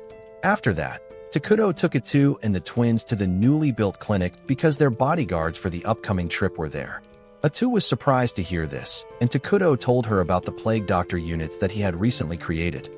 Takuto opened the clinic door and led his group inside, and the plague doctors immediately came out to welcome him.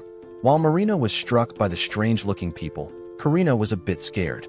However, contrary to their appearance, the doctors had a really cheerful personality, and they emoted a bit to welcome their mighty and wise king. Atu, the biggest fan of Takuto, was impressed by their dedication, and she said they were qualified to serve as his underlings. Takuto told her that he had already created them in case any medical emergencies arose, but they had been on standby this entire time. He said that they would be the perfect bodyguards for the twins, and Atu agreed with him. The twins, on the other hand, were still confused about these strange masked men, and Takuto told them that they were medics who could treat diseases, and they were also decent when it came to combat. Atu then explained to the medics their mission to protect the twins as they observed the culture of Dragon. They got excited upon receiving this mission, but the girls found them too loud and annoying. Anyway, the medics declared that they would act as humanly as possible to carry out this mission, and pleased by their dedication, Takuto decided to reward them with names. He named them Akiro, Yiro, and Saburo, and the medics were overwhelmed with emotions. Takuto thought that since the units produced in this world had individual personalities, it made sense to give them names.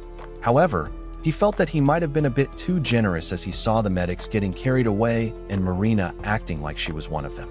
Karina, on the other hand, was too timid to approach them, and the two could understand how she felt. On the other hand, the mayor of Dragon was throwing a tantrum because she was too busy with work. The elf woman named Antic had thought that she could live an easy life if she left her country and came to a neutral territory.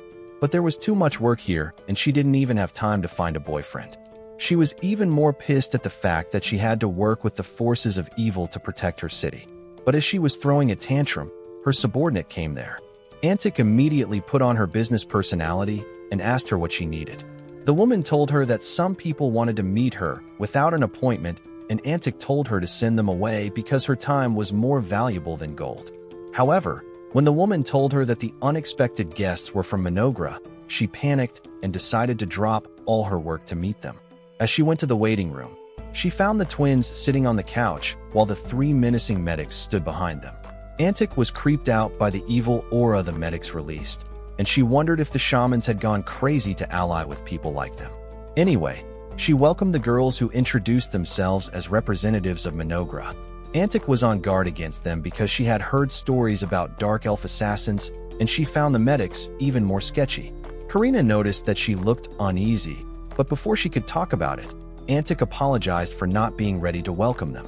Karina and Marina told her that it was no big deal, and then Antic began thinking, why would someone send two kids here?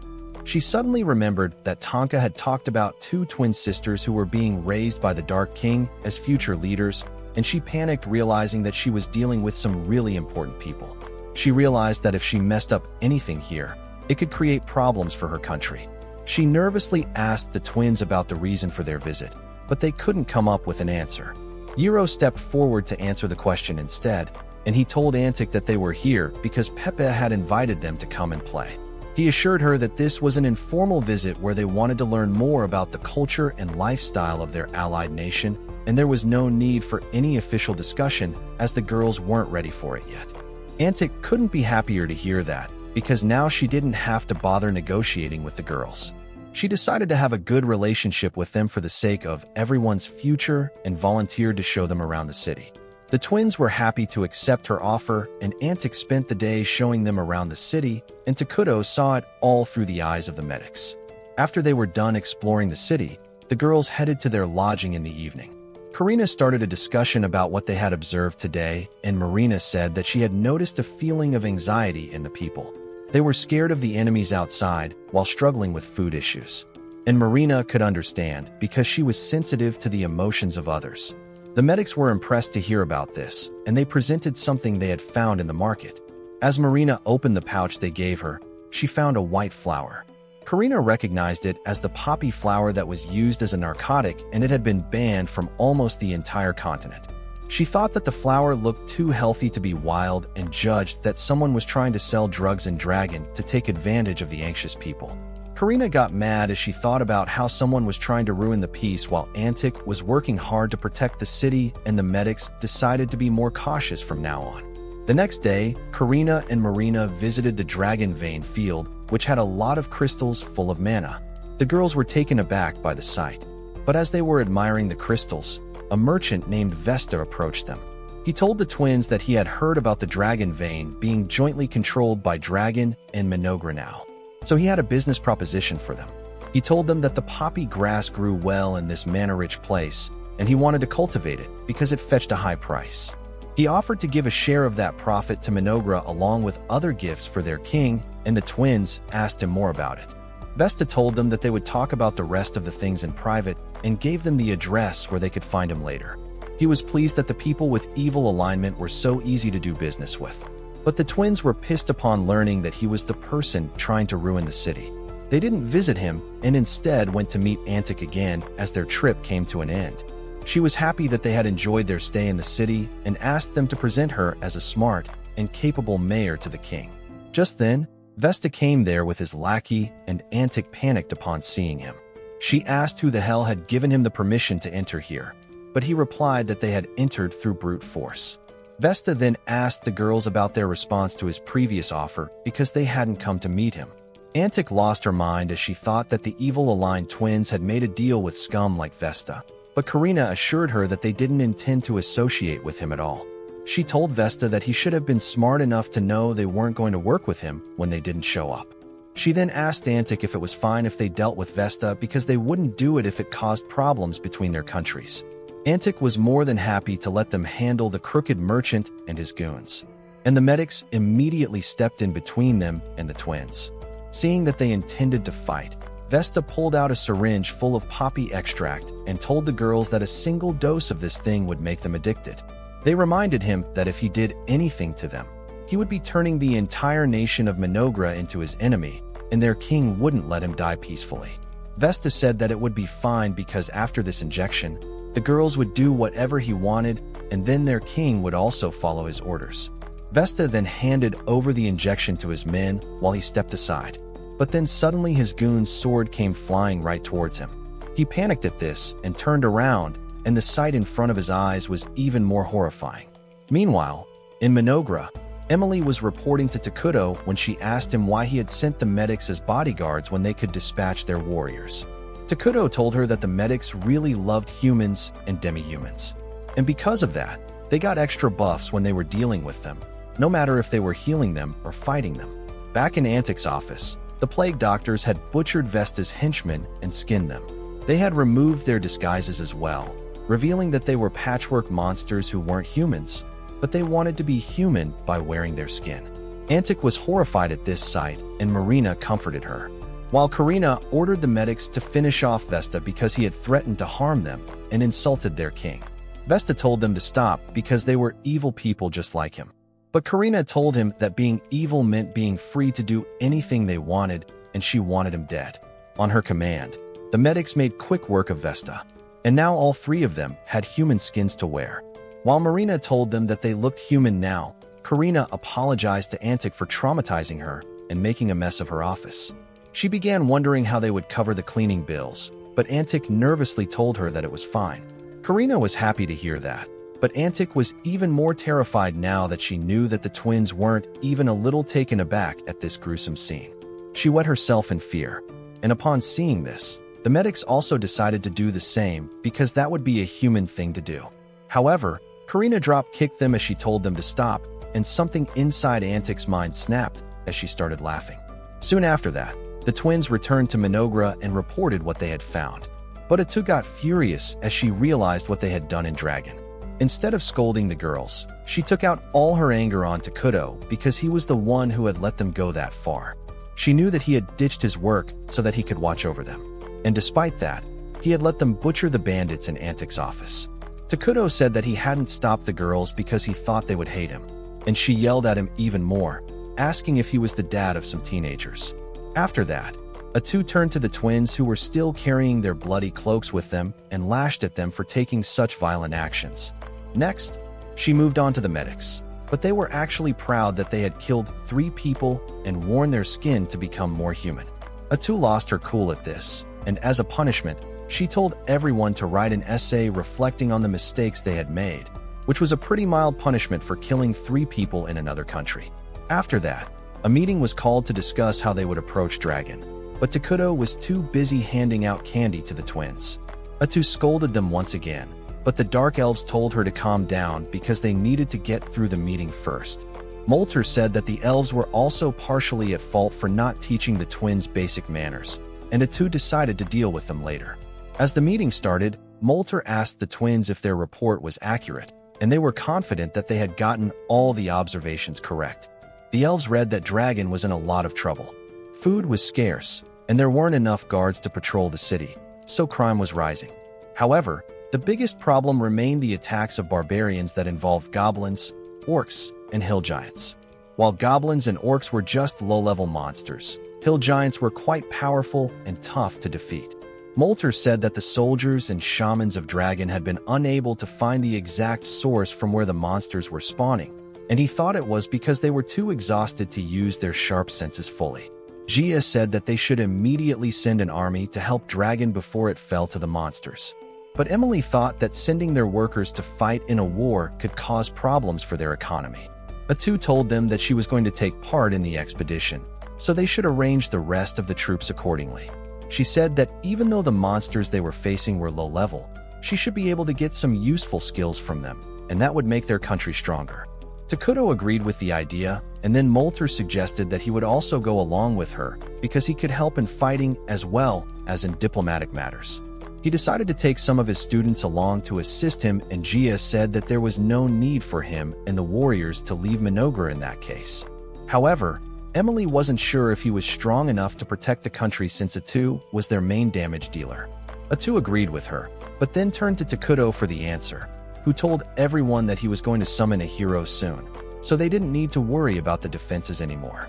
The elves were really surprised to hear this, and they said that the timing was so perfect that it seemed that Takuto had seen the future. Takuto wanted to tell them that it was just a coincidence, but in the end, he decided to just enjoy the praise. Soon after that, it was time to summon the hero, and all the resources for the summoning were gathered at the altar. Everyone was eager to see the summoning, and Takuto was the most excited one because it reminded him of the days he used to save up materials to summon heroes in the game. Before the summoning, Takuto talked with Atu through telepathy, asking what she thought would happen when they summoned Isla. She wasn't sure about it because this was the first hero they were summoning, and she hoped that Isla was obedient to Takuto.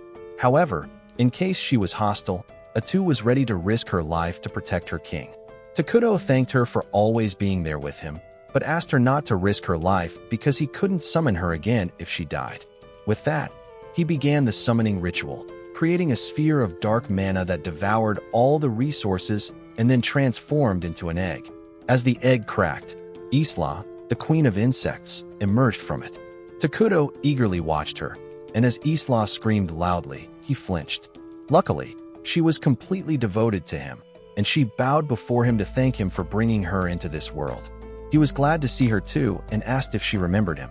Isla told him that she obviously remembered him because her memories from the game were intact. But then Atu stepped between them to verify something. She asked Isla if she was really loyal to Takuto, and the insect queen began petting her head as she said that she couldn't be loyal to someone other than her king. Atu got flustered by this and asked her to stop. But Isla was more interested in learning about their current situation. Takuto took her to the palace where he told her that he had been summoned to this world with Atu, and it was thanks to her that they had made it so far. Atu was really flattered upon hearing this, and the two of them started flirting. Isla told them to get a room before she told Takuto that she would take up the role of protecting their kingdom as he had ordered her to, and the one going to help Dragon would be Atu. Atu was already feeling lonely because she was going to be far away from Takuto, and he said that he didn't know if he could function properly without her support. Meanwhile, Isla just watched over them and shipped them together like an old granny. The next day, Atu got ready to depart for Dragon along with Molter and his students. She bid an emotional goodbye to Takuto, and once she was gone, Isla said that she should also start working. Her first task was to become Takuto's temporary secretary, and unlike Atu, she was quite strict. She told Takuto that he couldn't be sleeping until noon because he was the king and his people looked up to him. Marina and Karina were surprised by the difference between Atu and Isla, but they vibed with both of them, so it was cool. After that, Isla asked Takuto's permission to take the twins along with her so that they could give her a tour of their facilities. Takuto gave her the permission, and just as Isla and the twins left, Emily came there with her report on labor reassignments. Takuto got nervous as he received the report because it was his first time dealing with the elves without Atu around. He somehow managed to talk to Emily properly and give her suggestions to make the distribution of their workers more efficient, but that left him exhausted. However, his work wasn't over yet, and Gia immediately came there with his report. On the other hand, the twins were giving Isla a tour of their town when Emily came there. She seemed to be in a hurry, but as soon as she saw Isla, she started complaining about Gia, who broke the training equipment every time and put a heavy burden on her. She rested against Isla's arthropod chest as she cried about how much work she had to do since Molter had gone away, and Isla gently comforted her, saying that she would scold Gia later. A few minutes later, they went to the training ground where everyone was training normally. But just as Gia entered there, he broke everyone's training sword with a swift move. He told them to get better because they couldn't protect the country like this.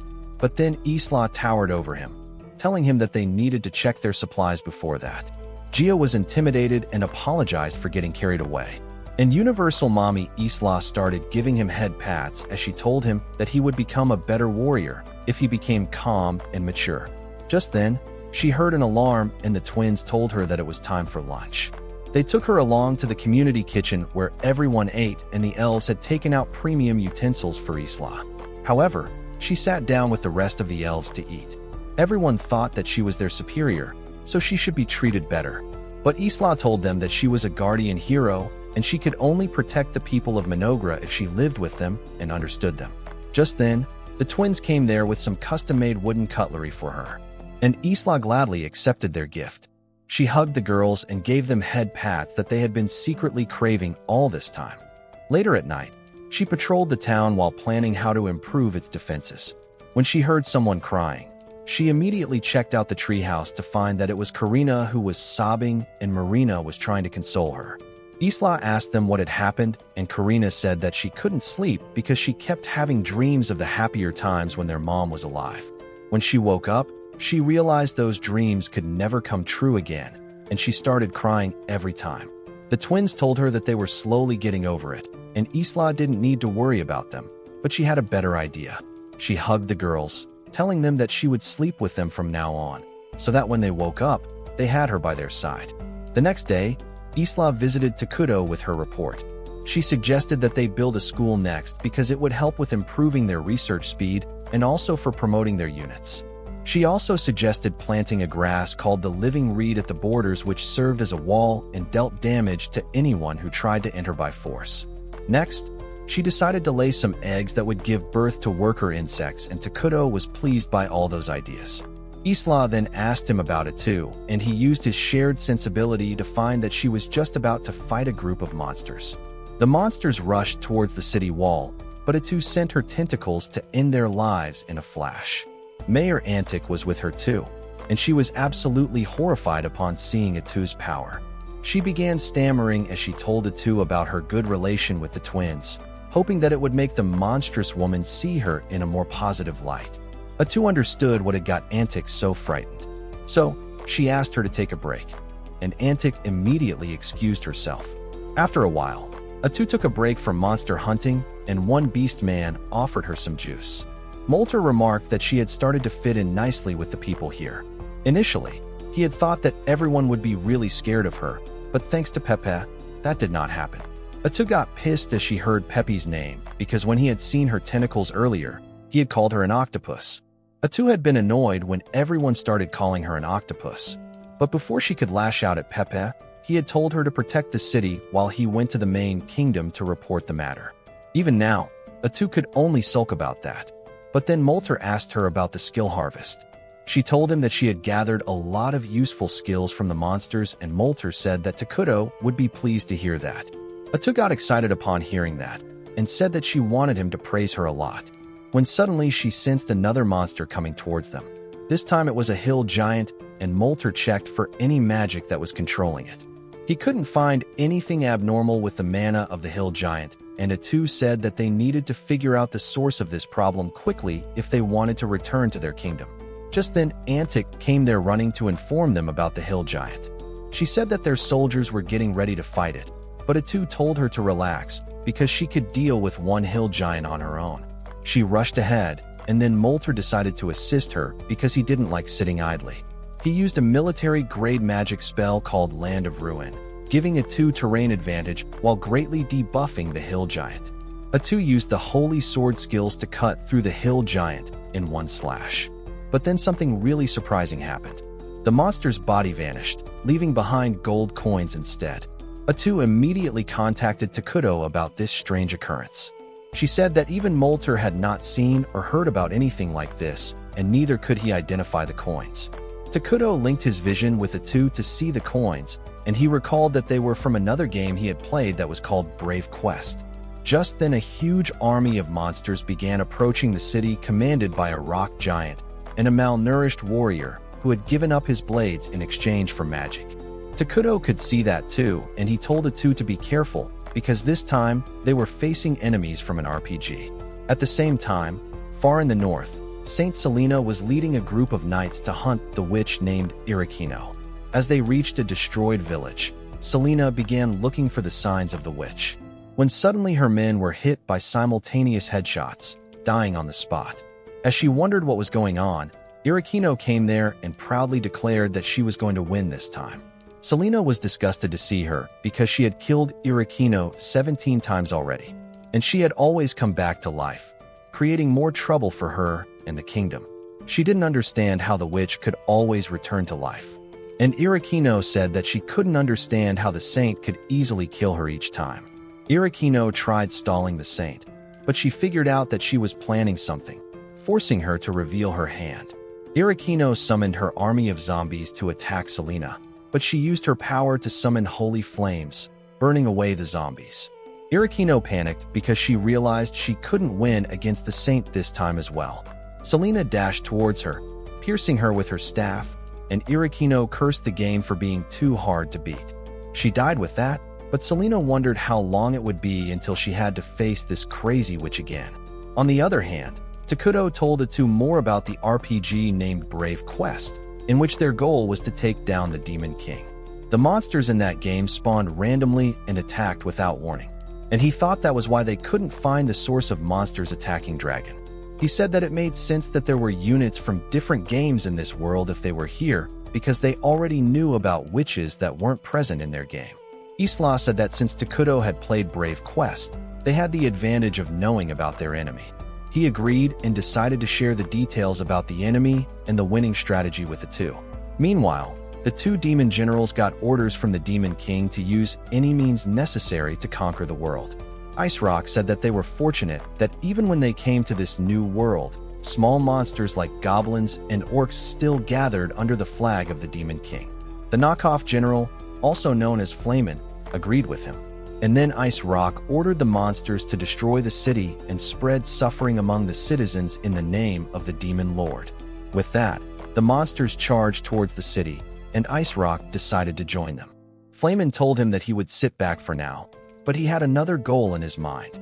However, as the monsters reached close to the city, Molter cast the military magic spell, Land of Ruin, over a wide area. The monsters began to suffer because of that.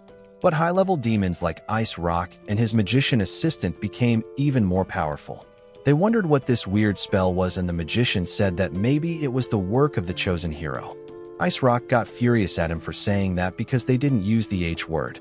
Suddenly, Atu stabbed the magician with a surprise attack, and then boldly approached Ice Rock, identifying him from the details that Takuto had told her. Ice Rock asked her who the hell she was, and Atu introduced herself as a character from the game called Eternal Nations and declared that she would kill every last one of her enemies. At the same time, the residents of Dragon were trying to hold the monster army back by shooting arrows at them, but that didn't do any damage. Antic told the soldiers to keep shooting the enemies to stall them, and she planned to use the time they bought to evacuate the residents. She decided to abandon the city, but Molter told her that there was no need for that because they would win. Antic had decided not to trust anyone who said something like that. But Molter pointed towards the explosions on the battlefield. He said that Atu was already fighting the enemy leader, and once she took him down, the entire monster army would be easy to defeat. Meanwhile, in the battlefield, Ice Rock sent ice spikes to hit Atu, but she dodged everything as she charged towards him. She failed to hit him with a holy sword, but managed to take down a good number of monsters around her. This was all thanks to Takuto's advice, who had told her to use wide area skills. In Brave Quest, both heroes and villains had small range skills for one-on-one battles. But in Eternal Nations, they fought as armies and had much bigger range skills, which gave them a huge advantage. Ice Rock asked Atu why she was standing against them when she was a demon herself. He asked her to join the Demon Lord's army and conquer the world, but she refused, saying that she was too busy running just a small kingdom, so she couldn't handle the stress of the entire world. Ice Rock didn't even understand what she was saying, and Atu realized that he was just a mid-level boss in a small RPG game that existed only to be defeated. Ice Rock didn't even know what RPG meant, but Atu said that he must remember being defeated by the hero over and over again. This sentence hurt the fragile heart of the giant demon, and he began attacking Atu in rage.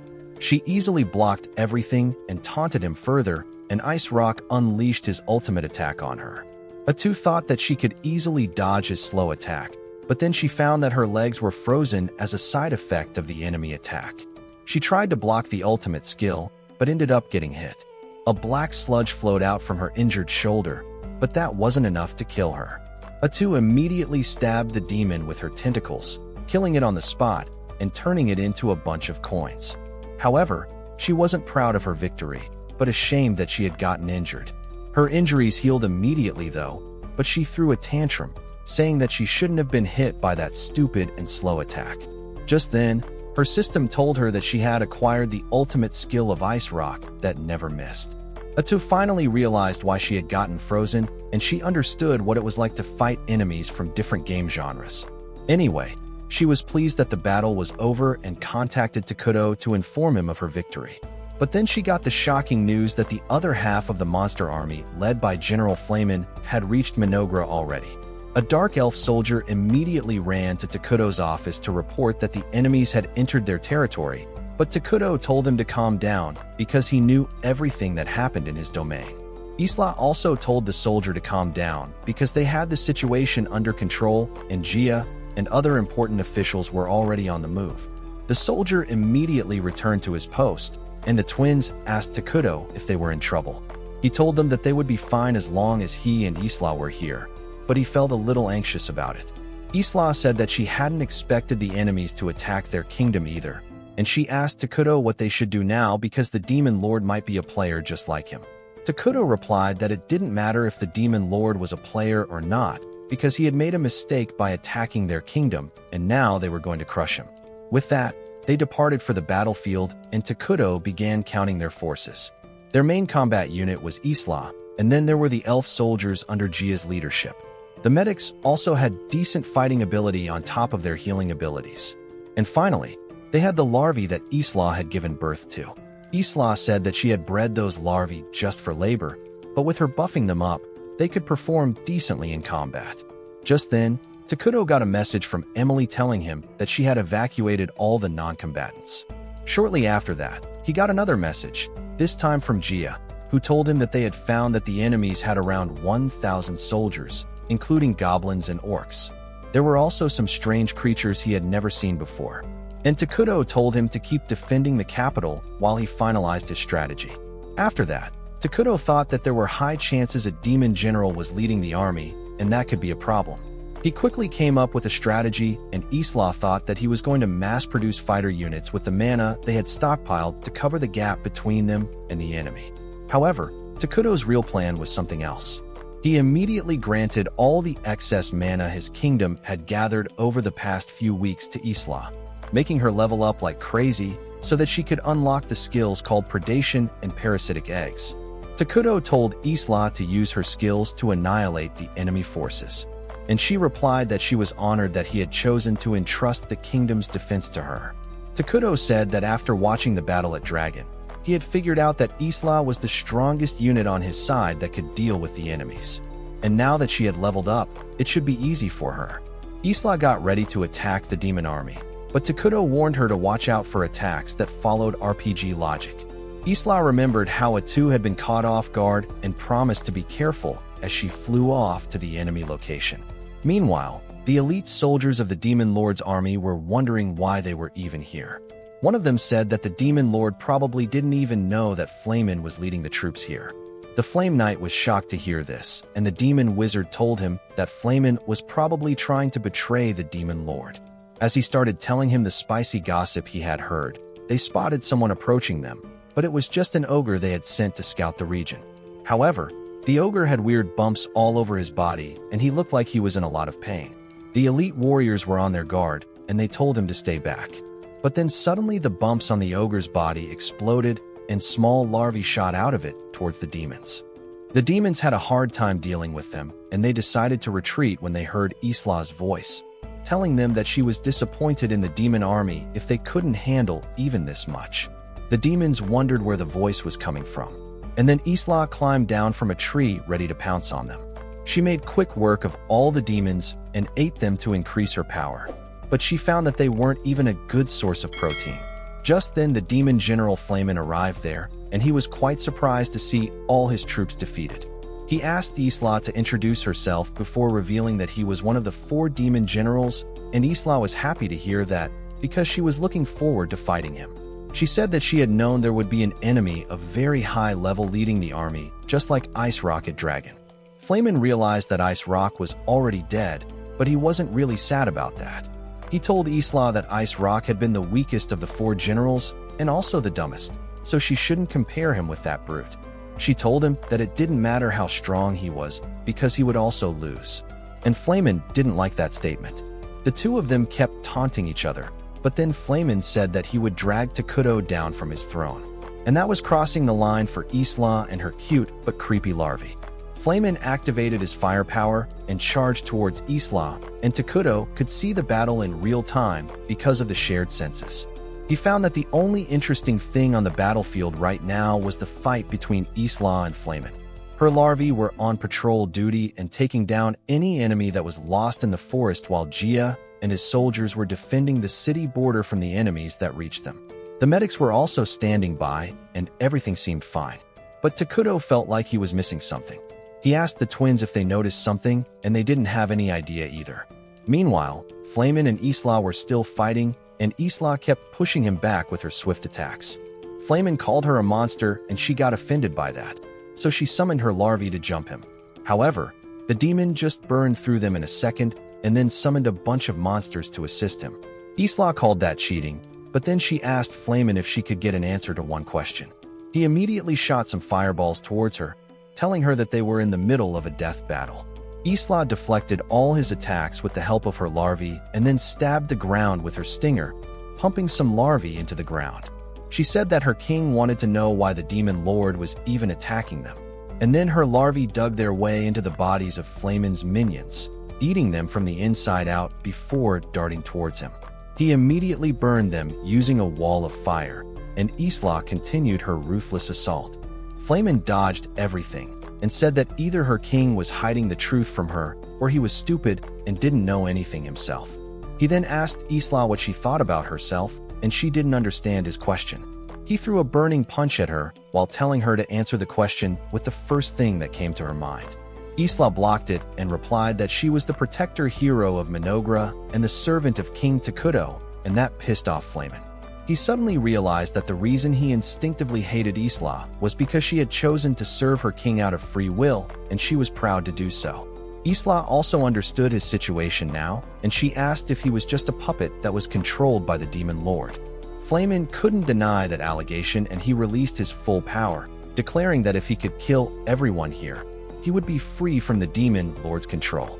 He created a flame pillar that reached the sky and sent it after Isla. She tried to dodge it, but the flame attack followed her around until it hit her. Flamin rejoiced that he had won the fight, but he was shocked to see that Isla had protected herself by wrapping her body in a cocoon. She taunted the demon, asking if this was all he had got, and he shot swords made of flame towards her. Isla dodged everything, and then Flamin suddenly ran out of mana. After spamming all those attacks, Isla dealt damage to him, and Flamin remembered the demon lord talking about how he would be free if he conquered this world and offered it to some entity. Flamin realized that he had just been acting like his puppet all along, and now he was going to die without obtaining anything.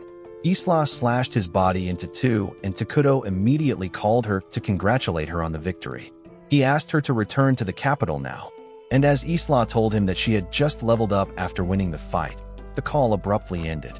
Both Isla and Takuto found that they couldn't communicate with each other, and the next moment, Isla found the twins in front of her. They had no idea how they had reached there because they had been with Takuto just now, and Isla panicked thinking that they were in danger. She ordered her larvae to protect the twins, unaware that Flamin was still alive.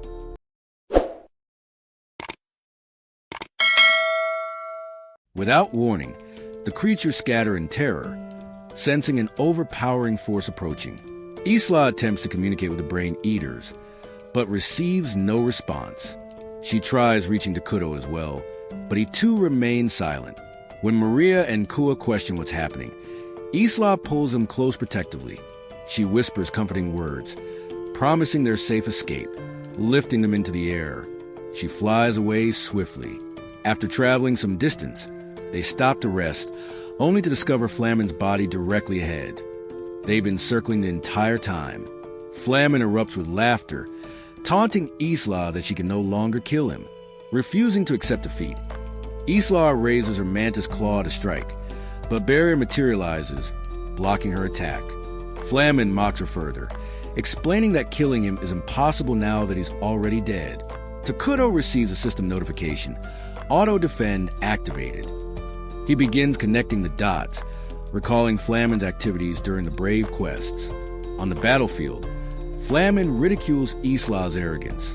Though Maria and Kua tremble with fear, Isla vows to protect them. She launches a relentless assault, but each strike rebounds harmlessly off the barrier as Flamin laughs.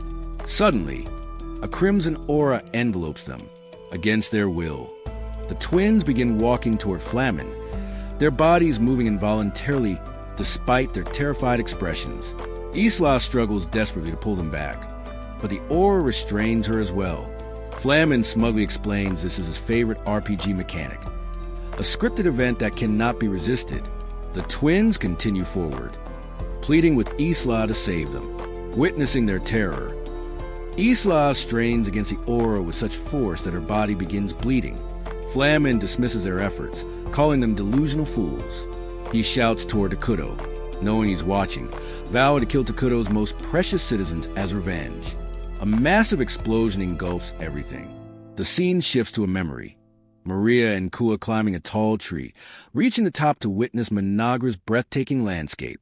As moonlight bathes the civilization in ethereal beauty, they promise each other to bring Isla here next time. That promise shatters instantly. The twins awaken in a crater from the explosion. Relief at being alive turns to horror when they see Isla, her body destroyed from shielding them. With a fading voice, Isla asks if they're okay, managing a weak smile. The twins frankly insist on getting her to Managra, but Takuto doesn't respond to their calls. Isla tells them the harsh truth. She won't survive. They protest desperately, but she insists her injuries are fatal. Maria and Kua break down, blaming themselves for being too weak.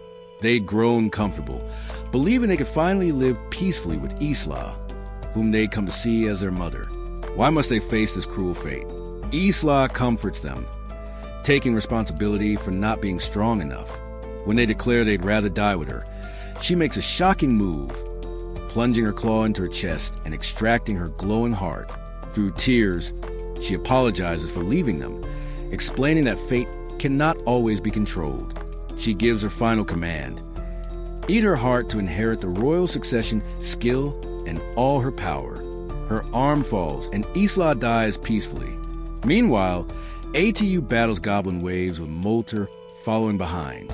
She protests his presence, but he explains the Takuto ordered him to assist in destroying the Demon Lord's stronghold. Mid-battle, ATU freezes. Isla's presence has vanished completely. Realizing Isla is dead, ATU explodes in fury, her tentacles tearing through enemies viciously. When Molter asks what's wrong, she tells him Isla has been killed. Takuto feels it too, his face twisted in disbelief. Isla's death shouldn't be possible. He checks his inventory, and the system confirms Isla's presence cannot be detected. The words devastate him, and he falls to his knees. In the crater, Maria and Kua honor Isla's wish, consuming her heart through their tears. A brilliant glow erupts as they inherit her strength. Minutes later, the telepathic link reconnects. Takuto informs ATU about Isla's terrible death. ATU realizes her guilt. She noticed Ice Rock using RPG mechanics, but failed to report it. If she had, Isla might have been more cautious. ATU announces she'll return immediately, but Takuto stops her. Though Isla died, the twins survived and are heading south toward the enemy's stronghold to avenge her. ATU insists they're too weak, but Takuto reveals that Isla used royal succession. Maria and Kua now carried her hero status. He orders ATU to retrieve them immediately, as they cannot afford to lose more hero units. ATU protests that the RPG mechanics are too dangerous, but ultimately obeys, trusting Takuto's judgment as the greatest Eternal Nations player. Meanwhile, Gia and M report they've nearly eliminated the invaders and evacuated non-combatants. But Takuto interrupts, declaring he'll personally issue every order from now on, a departure from his usual trust in commanders. Maria arrives expressionlessly at Lady Wynn's base. The demon general sneers at the child confronting her, but Maria's left eye glows red with unnatural power. When soldiers move against Kua, she unleashes dark energy that freezes them in a trance. Kua bitterly admits she should never have relied on hope or trusted anyone. Lady Wynn panics when Kua effortlessly neutralizes her forces. She hurls a wind attack, but Kua nullifies it. Then Lady Wynn's body begins melting. She collapses, begging for mercy, but Kua watches emotionlessly. Meanwhile, Maria faces the enemy's elite units. She playfully blocks their strongest magic attacks, laughing. When Magitech activates his iron battlesuit, Maria snaps her fingers. The suit shuts down completely. She takes a playful bite of the air, creating razor-sharp slashes that cut through the Earth-Mage squad and Magitech's armor. She strolls to the trembling Magitech and finishes him off. After the massacre, a system message appears. The twins are now marked as third-degree threats, nicknamed the Witches of Regret. The other player, a middle-aged blonde man, wonders how fragile-looking children reach this strength level. He believes fate mocks him and decides to end everything here. Once he sacrifices his world, he'll obtain the freedom promised by his pact with God. He asks if they believe in God. The sisters reveal their glowing red eyes and declare no such thing exists. He quickly creates a barrier, but they shatter it instantly. He's shocked. Only the chosen hero should break that barrier, and according to his divine agreement, no such hero should exist in this world. The twins silently advance. The demon lord mutates into a grotesque beast with countless swords sprouting from his back, launching them confidently. Maria halts every sword midair with an ecstatic smile. Kua forces the beast into ground. Together, they charge with swords, and Kua's single swing destroys his arm and half his body. Despite his ruined state, the demon lord refuses to surrender, driven by his divine pact. The twins laugh, insisting there's no God. Kua warns that believing someone will save you only leads to disappointment. Exactly what they thought about Isla. Suddenly, the demon lord is healed by his god. Before he can give thanks, his body is sliced in half by an unexpected third party. The twins demand to know who interfered. The stranger claims he thought they needed help. Kua warns his help was neither wanted nor necessary. He smugly responds they're too weak to defeat him anyway. The twins leap to attack him for ruining their chance to atone for Isla, but Atu suddenly appears, freezing their feet. She informs them Takuto ordered their immediate return. Their mission is complete. They refuse, saying they have unfinished business. Atu reminds them Takuto's orders aren't optional. The sisters declare they're no longer under his command. Only avenging Isla matters. Atu prepares to discipline them, but they recall Takuto once told them they could do whatever they wanted because they were evil, but also to do what would make their mother happy. Realizing fighting Atu isn't what Isla would want, they apologize and stand down. Atu accepts their apology this time. The interfering man also apologizes before disappearing. Atu notices he wore a school uniform. If he's Utakuto's suspects, it's best to leave him alone for now. The twins ask if Isla can be resurrected. Sadly, Atu says it's impossible. They collapse in grief. Atu reports to Takuto they're returning. He blesses their safe journey. Takuto realizes 4X strategy game mechanics apply to this world too. He thought only cheat skills were at play, but enemies use RPG systems as well. With countless game genres existing, the threat possibilities are endless. Elsewhere, the mysterious man who killed the demon lord collapses exhausted, recalling how terrifying Atu and the twins were. He curses the god who deceived him, claiming 2 beautiful girls needed saving, but they turn out to be monsters. A girl approaches his slave, explaining the god apologized for bringing him here accidentally. He grits his teeth, convinced it was no accident. At least he is a cute slave now. When a massive ogre appears behind him, he destroys it instantly with his god-granted cheat abilities. His slave marvels at his power. Together, they vow to try saving this world. In the town ruins, Irakino has been resurrected for the 19th time. The priest who battled her is dumbfounded. She'd incinerated Irakino to ashes and sealed her with powerful magic. Yet here she stands again. Despite her confusion, the priest steals a resolve to vanquish Irakino, no matter how many times it takes. Suddenly, the priest is struck down in a single blow. Irakino mockingly taunts that dealing with her has been tiresome, then praises a deity she calls the Dice Master. In Managra, Takuto realizes they'll now face massive enemies wielding various mechanics and systems. One more mistake will mean complete annihilation. In frustration, he slams his fist, shattering the floor and falling through. Rising up, he's struck by revelation. The damage came from his overwhelming strength, not a weak floor. Testing this, he punches a tree, which shatters instantly. He realizes he's been an attack unit all along, though he never considered it. This discovery brings regret rather than joy. If he'd realized sooner, perhaps Isla would still be alive. Later, ATU and the others return, and an emergency meeting is called regarding the twins' insubordination. Everyone expects harsh punishment, but Takuto shocks them by announcing no punishment whatsoever. ATU protests that such leniency will lead to chaos, but Takuto insists he should apologize. He bows deeply before everyone. ATU and the Dark Elves are stunned. Never had they imagined their king lowering his head. Takuto makes a bold declaration. Isla will be brought back to life. ATU objects that resurrecting a hero is impossible in their current state, but Takuto refuses to back down. He doesn't care how impossible it sounds. What matters is reviving Isla, restoring happiness, and reuniting loved ones. He recalls promising this during the Ascension victory. If this world follows the Eternal Nation system, they will claim victory and fulfill that promise. ATU strongly protests, warning that an Ascension victory means rewriting the world itself, and the entire world will turn against them. Takuto brushes aside her concern, declaring he doesn't care. He'll personally kill anyone who stands in their way. A dark aura surrounds him, radiating overwhelming pressure. He admits the path will be filled with hardship, but they'll overcome it if everyone follows his orders exactly. That night, while Takuto plans future battles, the Dark Elves hold a small funeral for Isla. The atmosphere is heavy with sorrow. The twins step forward, boldly telling everyone not to be sad since Takuto promised to bring Isla back. But their words do little.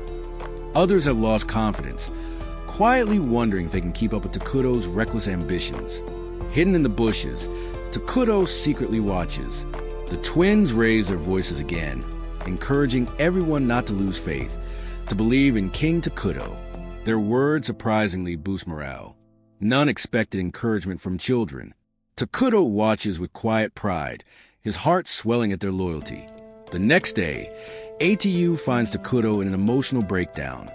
With the twins consoling him, he confesses he feels terrible about losing control yesterday. Admitting he scared everyone, the twins pat his head reassuringly, suggesting he rephrase his words. Steadying himself, Takuto declares with determination that he'll never let down those who believe in him, and together they'll achieve the Ascension victory. ATU and the others are moved by his sincerity, rallying behind him and vowing to follow to the very end. Takuto lifts his head confidently. In his heart, he knows he'll claim victory. After all, he's the original Eternal Nations player, destined to outlast them all. But that's it for this video. Please subscribe for more.